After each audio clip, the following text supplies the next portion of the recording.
This is Akashvani. In the program Spotlight, now we bring you a discussion on cabinet decisions related to infrastructure, spectrum auction and fisheries. The participants are Vijay Kranti, political analyst, and Gaura Dhawanlal, anchor.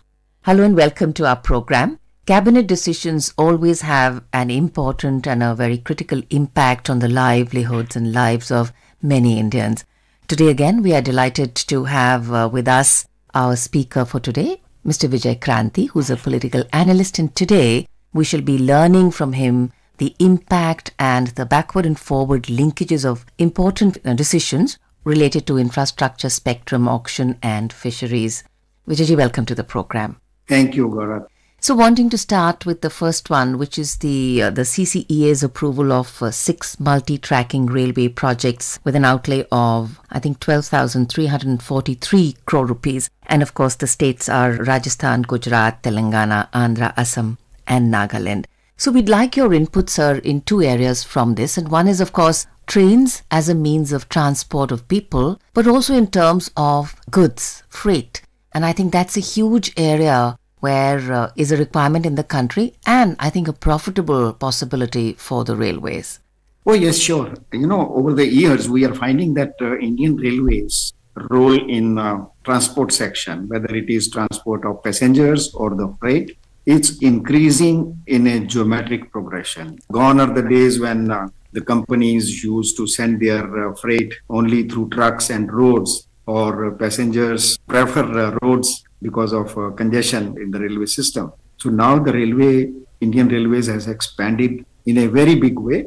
This current decision of the cabinet for multi-tracking projects across Indian Railways in 6 states, it is going to have a multi-dimensional impact. It's going to introduce ease of traveling, minimize the logistic cost, reduction of oil import, which we are doing so much, even that is going to be impacted by it. And this multi-tracking is going to increase the capacity in so many sections. Travel is going to be more smooth. The punctuality is going to be affected in a very big way. And the wagon turnaround, which means one wagon which carries goods from one point to other, used to take very, very long time to return and then be loaded again. So this is going to be reduced in a very drastic way, which is going to make railway more profitable and more efficient. And then there is going to be less congestion and more rail traffic in the new infrastructure. So in that sense, man days in travel, man days in terms of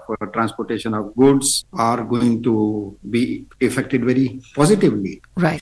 Also wanting to understand from you, Vijayji, the impact on employment. I think employment generation has always been a priority for all governments, and particularly this one. Because finally, if you're looking at the Indian economy growing, employment being also pegged at a very good growth rate is critical. Oh, yes, of course. You see, the impact of any new development is not only on one layer of the system. Right. It is multi-layered. For example, the current project for which the government has assigned, as you said, more than 12,000 crore rupees, it is going to generate about 3 crore man days of labor. Okay. Because the tracks have to be laid and a lot of work involved in various aspects of it. So that is the direct one. But indirect one is going to be enormous, much more than this, and for a very, very long time. One example is if there are multi-tracks on one specific route between 2 cities, say Mumbai and Guwahati, and there are more tracks available to movement of goods, then you will discover that the industry, not only on the 2 endpoints, all along the route, the industry will get a filling. So this movement itself is going to generate secondary level of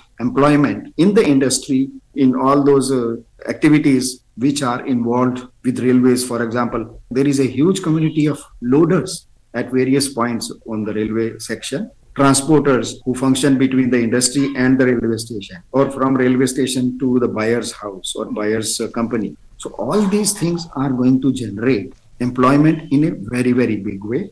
Right. So as you very rightly mentioned, Vijayji, I mean, this is a backward linkage, and of course there are also going to be forward linkages in terms of, the industries which are going to get a boost and a fillip by producing that which is required for laying tracks and for other construction works alongside these.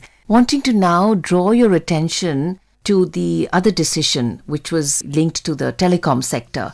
And if you could help us understand that the telecom sector has always played a very, very critical role. And, when we see employment and when we see the capital moving in the economy, so the railways and infrastructure, it's tangible. Now, here we're talking about a digital platform. And if you could help our listeners and us also understand that the digital footprint, the spread of that link in employment generation, in backward and forward linkages, and of course, in bringing more equity into the country. Yes, of course. Telecom revolution in India has been very, very unique. Right. And unique not only for India itself, but when we compare it with emergence of telecom across the globe, we find that the relative difference or relative gains of this technology have been far more in India than many of countries, including very, very developed countries who have been ahead of us in many other things. You see, the number of mobile users in India is the largest. And more than that, kind of use of mobile and the digital technology, internet, that level is far more meaningful. I say meaningful. For ordinary Indian, they have mobile, they have UPI, Bheem, and they are doing transactions, even selling something for only 7 rupees, and the person is getting the money to his or her wallet. That is something unique. So that is going to make very big difference. And this, in yesterday's decision of cabinet, they are going to sell the new spectrum of 8 different levels: 800 megahertz, 900, 1800, 2300, 2500, 3300, and even 26 gigahertz. These frequency bands are going to be on sale, on auction for next 20 years, which means that not only telecom companies, the industry itself is going to get a new level of digital services and bandwidth spectrum, which is going to make a revolutionary difference to these companies and their consumers. So that is something very unique, I would say. And let us see. The government is expecting a little more than 96,000 crore rupees from this auction. Right. But when we go to the past history of previous auctions, actual auction goes very, very high because the telecom companies understand the significance of these spectrums, and they understand increasing the bandwidth makes how much difference on revenue through more customers and improvement of usage by the customers. Right, without doubt, because so many sunrise industries are now linked to the internet, are linked to the digital medium for growth and for survival. We'll also like to understand from you that, when things spread very fast and very far, there is always an impact on quality. So will this help improve quality? Because, for us, for the layperson, particularly people who are every day using the internet or the phone, we do find there are quality hiccups. So will this improve that? Yes, spectrum, you can say it is almost like a highway or a road. Wider the road, more vehicles can move. Wider the road, there can be more lanes, and longer these roads. Movement of traffic goes very smooth, very fast, time saving, energy saving for all kind of transport. Right. So same thing is going to be with telecom. Earlier, whatever bandwidth or spectrum was available to various companies, I'm talking of telephone, mobile companies, they are discovering that the number of subscribers is going much faster than they could imagine, or even government could imagine. So that is why they need a bigger spectrum, and the consumer needs a bigger bandwidth so they can use it the best way. In addition to very ordinary usage like telephone, people are now using, if you see, every family has a WhatsApp group of their own. The consumer who was with minimum, recharge level, they are going to get a better bandwidth, clarity of images, clarity of voice. And Right. This is going to make difference for industry also. I know, Just see the absolutely. case of doctors. If you see this technology, internet is being used in ways which we could never imagine. It is very easy today to think that a surgery happening in one clinic or one hospital in one corner of the world is being helped by a expert of that subject who is sitting 5,000, 10,000 kilometers away from there, and who can see the surgery happening very close distance. And You're can absolutely guide right. In fact, surgery. these are things which help us recharge our relationships, recharge long distance relationships, different parts of our lives. And I think never thought about, just about 10, 15 years ago, we really couldn't think this far. Wanting now to come to the Union Cabinet's approval of the Pradhan Mantri Matsya Kisan Samriddhi Sahyojana, which is a central sector sub-scheme under the Pradhan Mantri Matsya Sampada for the fisheries sector. And a total of 6,000 crore rupees have been earmarked for this scheme over the next 4 years. Now, fisheries, Vijayji, more than 20 million fishermen in India and fish farmers depend on the fisheries industry for their livelihoods, and they play an important role in not only food production but also dietary security, employment and income. Now, this decision, what is the likely impact of this?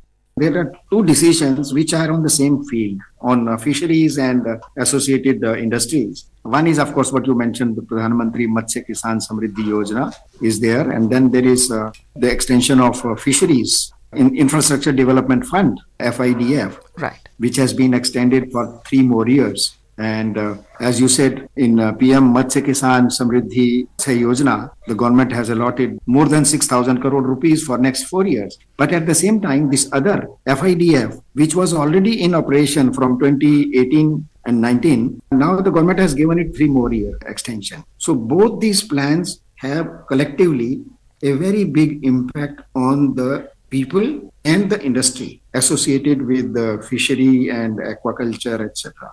You will see in PM Matsya Kisan Samriddhi Sahyojana components. One is the formalization of fishery sector and insurance, supporting micro sector, adoption of product safety and quality assurance, improved performance and competitiveness. And its impact is going to have a very, very large footprint. It's going to create a national fisheries digital platform, and the beneficiaries are going to be more than 40 lakh people. And it's going to provide subsidy or going to raise the level of subsidy to performance incentives for those who are involved in fisheries and associated industries. And it's going to improve income for more than 55,000 micro and small enterprises. A big impact on environment. Ease of doing business from very ordinary fisherman or fisherwoman to those people who are running packaging industry of seafoods. It's going to help the entire chain, every stakeholder in so many different ways.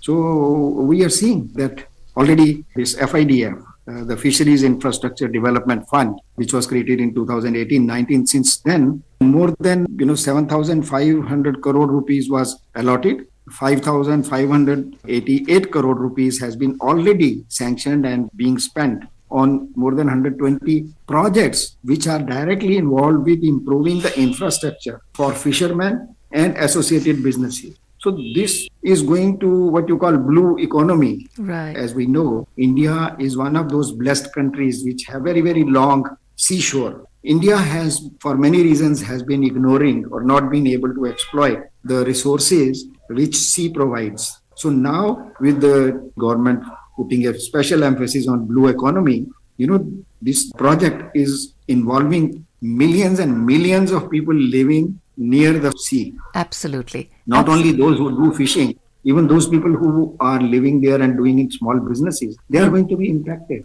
Right. Many interlinked lives. Absolutely. Right.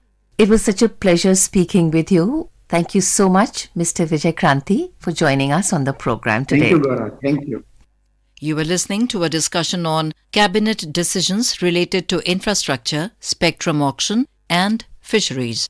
The participants were Vijay Kranti, political analyst, and Gaura Dhawan Lal, anchor. This program was produced and presented by the News Services Division of Akashvani. You can listen to it on our mobile app, News on AIR. This program is also available on our YouTube channel, News on AIR Official. You may share your feedback about this program through email at airnsdtalks@gmail.com or WhatsApp on 928 909 4044.